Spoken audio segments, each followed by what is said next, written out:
Bonjour chers frères et sœurs, nous nous retrouvons ce matin, samedi saint, alors que Jésus, notre Seigneur, est dans le tombeau.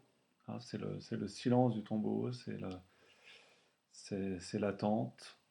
Mais l'attente de quoi? Nous on sait, puisque nous sommes après la résurrection, mais pour les apôtres, c'est une attente, ils attendent sans rien, sans attendre, sans savoir quoi, sans attendre rien finalement.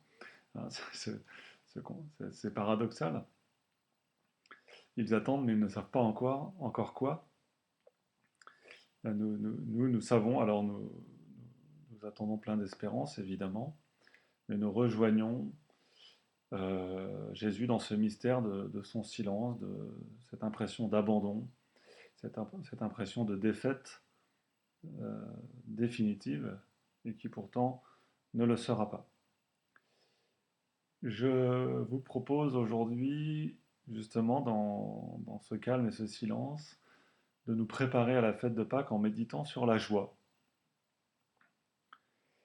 La joie qui ne doit pas nous abandonner, euh, qui ne doit pas abandonner le fond de notre cœur, euh, ni le vendredi, ni le samedi, ni ces jours où Jésus a l'air absent, justement, où Jésus meurt, où nous mourrons avec lui. Euh, cette joie du chrétien qui ne peut pas le quitter quand elle est vraiment là, quand elle est vraiment basée sur la foi. Et donc, je vais vous lire un extrait d'un traité de la joie de l'âme chrétienne. Voilà. Traité de la joie de l'âme chrétienne par le père Ambroise de Lombèze.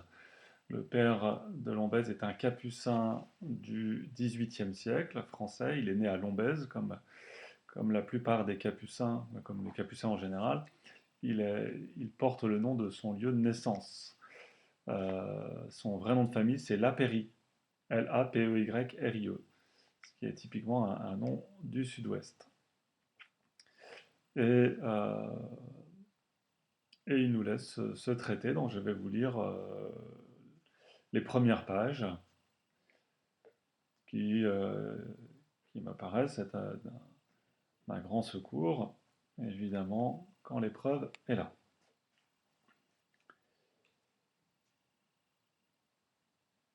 Premier chapitre, la joie est bonne et louable.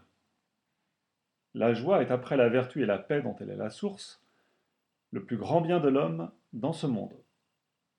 Le sage l'a dit dans la Sainte Écriture, après avoir considéré toutes les occupations des hommes et ce qui fait l'objet de leur recherche et de leur empressement, après avoir moi-même essayé de tout ce qu'ils vantent le plus, les plaisirs, l'opulence et la gloire, j'ai reconnu qu'il n'était rien de mieux dans le monde que de se réjouir en pratiquant le bien. La vertu et la joie sont donc deux biens intimement unis, et c'est un dérèglement extrême que de les séparer. Faire le mal et se réjouir, c'est le propre des impies, que les passions enveloppent de leurs ténèbres, qui les empêchent de discerner les sentiers de la justice et du vrai bonheur. Elles les plongent dans une espèce d'ivresse qui leur donne de la gaieté, en même temps qu'elle leur fait perdre l'usage de la raison. Faire le bien et ne pas se réjouir, c'est le sort d'un sauvage chargé d'or, de diamants et de perles, dont il ne connaît pas le prix, et qui ne ressent aucun plaisir de sa jouissance. Mais faire le bien et goûter les douceurs de la joie, c'est le bonheur de l'homme sage. Il y a une joie naturelle, mais innocente, qui est un don du ciel, un fruit précieux de la paix avec Dieu, un soulagement dans les misères de cette vie, et quelquefois même un secours pour la vertu abattue, qui s'élève par ce degré. Jouissez des biens que la nature vous a donnés, et de ceux que vous avez acquis par votre travail. Ils sont tous des présents de la Providence. C'est d'elle que vous avez reçu et vos héritages et les talents pour les augmenter, et l'usage des dons de Dieu ne peut être vicieux, pourvu qu'on se renferme dans les bornes qu'il prescrit. L'usage de ces biens doit nécessairement porter la joie dans le cœur de l'homme, sans quoi ce ne seraient plus des biens véritables, mais des dépôts onéreux. La joie est donc un plaisir légitime, et surtout celle qu'on goûte en Dieu. C'est votre meilleur partage en cette vie, si vous la passez suivant ses desseins. C'est un présent de sa bonté que vous ne devez ni suspecter ni négliger. C'est un talent dont il gratifie vos services. Faites-le valoir, il vous produira au centuple. L'or, les perles et toutes les richesses de la nature et de l'art, le commerce des amis, les événements heureux, ne sont précieux à l'homme que par l'impression de joie qu'ils font en lui. Sans cette impression, agréable, l'or serait comme le plomb, les amis seraient comme des indifférents, et tous comme des libations faites à une idole. Que lui importe une offrande pour laquelle elle est incapable d'aucun sentiment et d'aucun goût, nous dit l'ecclésiastique en parlant des idoles. Ne vous livrez pas à une joie effrénée et à une humeur folâtre. C'est un excès que Dieu condamne, et c'est de cet excès dont il faut entendre les endroits de l'Écriture sainte, où la joie est appelée une folie. Mais une joie modérée, grave et retenue, est une des plus grandes faveurs dont il plaît au Seigneur de récompenser la vertu dès cette vie. Ne faites pas consister votre joie, même naturelle, dans l'usage immodéré des biens périssables. Dieu veut que vous soyez sobres en tout, et ce n'est que cette sobriété de jouissance qui vous fera trouver un véritable plaisir dans ces biens. L'usage excessif allume les passions, et les passions sont insatiables. Cet usage, comme celui du vin, excite la soif qu'il devrait éteindre. Ce n'est qu'en domptant les passions qu'on parvient à la paix de l'âme et à la joie du cœur. Cette joie que vous trouvez dans l'usage cette joie que vous trouvez dans l'usage discret des biens terrestres, mais honnête, n'est pas encore celle qui fait le principal objet de mon livre. Celle-ci est toute céleste et divine, et celle-là, quoiqu'innocente, est naturelle et humaine. Celle-là est de l'homme, et celle-ci du chrétien. Celle-là est en partie dans les sens, où elle prend sa source, et de là découle dans le cœur, où elle n'entre qu'à demi. Celle-ci naît dans le cœur et s'y entretient, et ne se communique au dehors que parce qu'elle surabonde au dedans. L'une est sujette à des alternatives continuelles, comme les biens qui la font naître et qui l'entretiennent. L'autre est solide et permanente, comme la vertu d'où elle naît. L'une peut être troublée par nos ennemis visibles ou invisibles, mais l'autre, personne ne peut nous l'ôter que nous-mêmes. Elle est comme une participation de celle des bienheureux, qui sera sans alternative comme sans fin. C'est ce qui fait dire aux chrétiens, avec bien plus de fondement qu'aux anciens philosophes, que personne ne peut nous rendre malheureux que nous-mêmes. Tandis que nous sommes contents et joyeux, et que notre contentement est raisonnable, nous sommes heureux. Ce que nous appelons malheur ne sont elles que lorsqu'ils nous font perdre la joie. Fussions-nous dans la dernière misère, nous ne serions pas misérables si nous étions contents de notre sort, et nous devons l'être toujours. Une âme, bien chrétienne et bien raisonnable, ne se trouble jamais pour les accidents de la vie, dans lesquels elle reconnaît la conduite de la divine providence, toujours adorable et toujours aimable, puisqu'elle se propose toujours notre plus grand bien.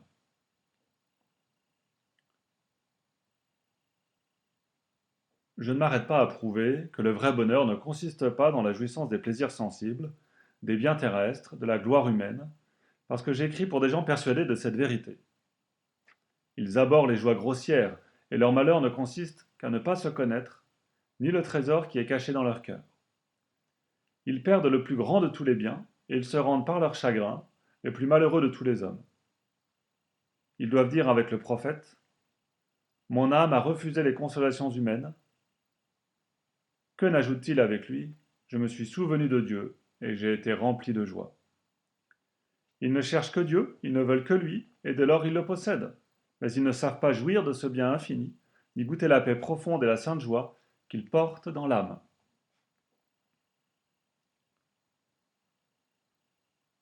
Les méchants ne peuvent goûter aucune véritable joie. Elle est toute réservée aux âmes justes. Si les premiers ont encore la religion dans le cœur, par combien de cuisants remords ne trouble-t-elle pas leur joie et leur plaisir? S'ils n'ont point de religion, ou s'ils en ont étouffé le cri à force de la réprimer, leur état doit faire horreur, loin d'être digne d'envie. Et d'ailleurs, leur joie ne pouvant être que dans leur imagination enflammée et dans leur sens agité, et non dans le fond d'un cœur tranquille, est toute turbulente, et n'est rien moins que la véritable joie. La justice de Dieu qui les poursuit, et par ses menaces et par leurs alarmes, ne leur permet pas de goûter le doux repos au milieu de leurs plaisirs les plus sensibles. Ils rient et se réjouissent au dehors, tandis que le chagrin et l'effroi les troublent au dedans. C'est la joie de Balthazar qui chante au milieu d'un festin, tandis que Dieu imprime dans son cœur et trace devant ses yeux en caractère visible l'arrêt de sa condamnation. Si Dieu, par un juste mais terrible jugement, permet que dans leur endurcissement ils goûtent quelque espèce de repos, c'est le sommeil d'un Sisara, qui ne finit souvent, comme celui de ces généraux des armées d'Azor, que par une mort tragique, et plus souvent encore par une mort éternelle.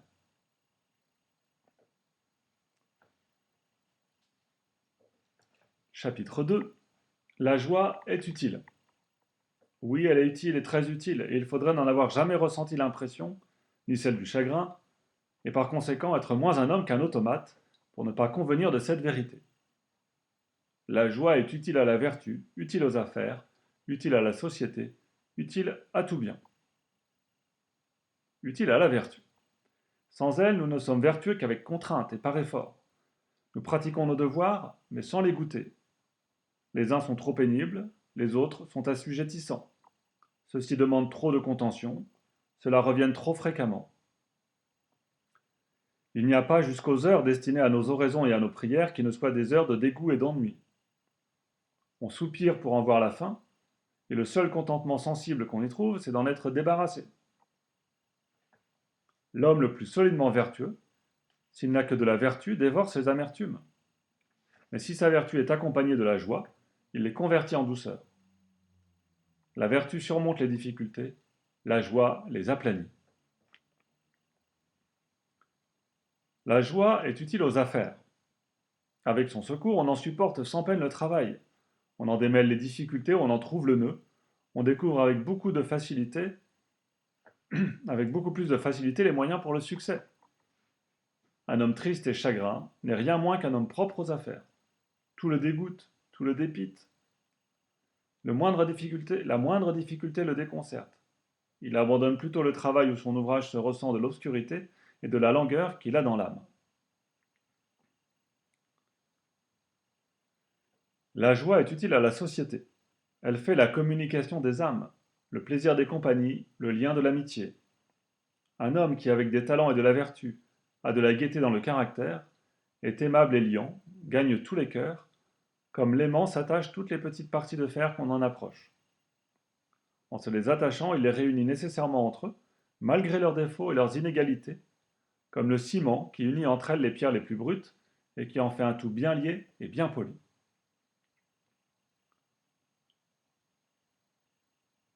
Tant que vous serez dans la joie, votre esprit sera plus fécond et plus saillant, vos idées plus nettes, votre imagination plus vive, votre cœur plus content, votre humeur plus gaie, votre commerce plus agréable, votre santé plus ferme ou moins mauvaise, votre piété plus tendre, votre vertu plus généreuse.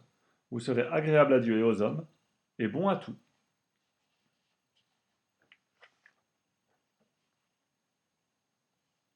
La joie est nécessaire à l'homme. Chapitre 3. Oui, la joie n'est pas seulement utile, mais encore très nécessaire à l'homme. Comment pourrait-il sans elle supporter toute la vie les travaux de la pénitence, vivre dans la solitude, s'il y est appelé, soutenir une guerre continuelle contre les ennemis de son salut? Comment pourrait-il vivre en paix avec les hommes? Comment pourrait-il rendre à son prochain les services auxquels la charité l'oblige, et les lui rendre d'une manière à adoucir ses peines, et à faire naître dans son cœur des sentiments d'une charité réciproque? Comment remplirait-il le précepte de saint Paul, qui ordonne d'exercer d'un air joyeux les œuvres de miséricorde? La joie donne de l'agrément à tout ce qu'on dit et à tout ce qu'on fait, au lieu que l'amertume du cœur rend insipide et ôte presque tout le prix au plus grand service. Elle gâte le caractère, obscurcit les talents et défigure même l'homme le plus aimable par ailleurs. Ne m'appelez plus Noémie, c'est-à-dire belle, disait une sainte femme, mais appelez-moi Mara, car j'ai le cœur plein d'amertume. Mettez un homme aux prises avec la mauvaise fortune, et ôtez-lui la joie. Vous le jetez dans le dernier malheur, et vous le conduirez peut-être à l'abîme du désespoir. C'est un Antiochus qui perd le sommeil, qui sèche et qui dépérit. Rendez la joie à cet homme, ses idées changent avec la disposition de son cœur. Il considère la brièveté de la vie, le mérite de la patience, la récompense éternelle que Dieu lui a promise. Il devient un Job qui, tombé du fait de la fortune, est content et bénit Dieu sur son fumier. Âme pieuse, votre vertu m'édifie, et je compatis aux terribles sensations que vous devez nécessairement éprouver et que vous éprouvez en effet. Vous avez dû vous préparer à ces épreuves lorsque vous êtes entré au service de Dieu. Et déjà, vous avez reconnu que la ferme résolution et la confiance en Dieu, avec la joie qu'elles font naître dans le cœur, vous remplissent de force dans les plus violentes secousses de la tempête. Je vous vois dans un nuage épais, qui forme une nuit au milieu du jour, tantôt élevé jusqu'aux cieux, tantôt abaissé jusque dans les abîmes, par les différentes impressions des orages et des vents, tantôt poussé vers le port, tantôt rejeté par les vagues, mais votre sérénité et le calme de votre âme déconcertent vos ennemis. Et la tempête apaisée, vous jouissez d'un repos tout divin. Je vous vois quelquefois craindre, hésiter, trembler, et à ce moment enfoncer dans les eaux. Mais dès que Jésus-Christ parle et que la joie revient avec la confiance, je vous vois comme le prince des apôtres, marcher à pied ferme sur les vagues des tentations, soulevé par vos ennemis.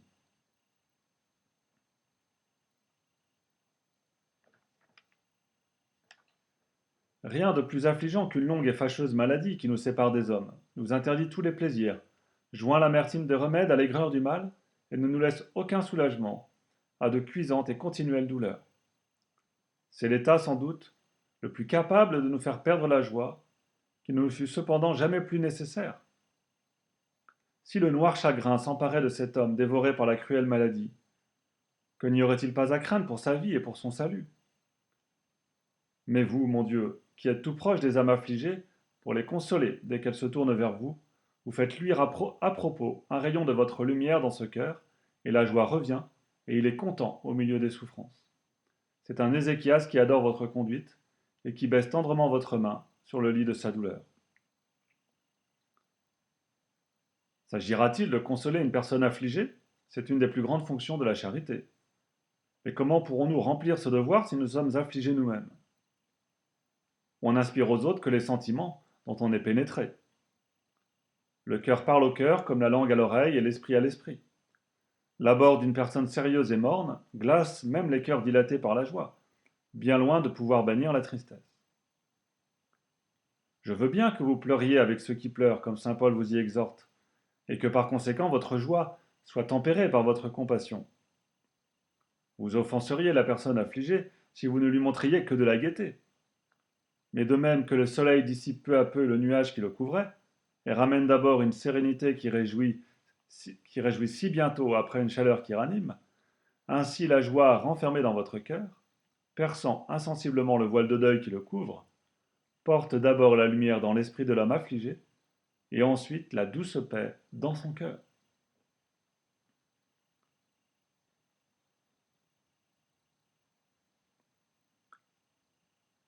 Au 4e chapitre, il nous dit « Dieu veut que vous soyez toujours dans la joie », mais je me contenterai du titre, car nous avons déjà suffisamment longtemps médité.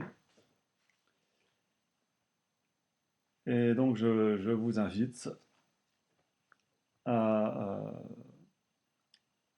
à savoir ouvrir votre cœur à la joie que Dieu veut y mettre, une joie qui ne dépend pas des circonstances extérieures, qui peut être influencée par elles, mais la vraie joie dont il nous parle est une joie qui finalement ne dépend que de la certitude que nous sommes aimés de Dieu. Et ça, personne ni rien ne peut nous l'enlever. Vous connaissez ce beau passage de Saint Paul, hein, ni la mort, ni la vie, ni les puissances, ni les dominations, rien ne pourra nous séparer de l'amour de Dieu qui est en Jésus-Christ, notre Seigneur.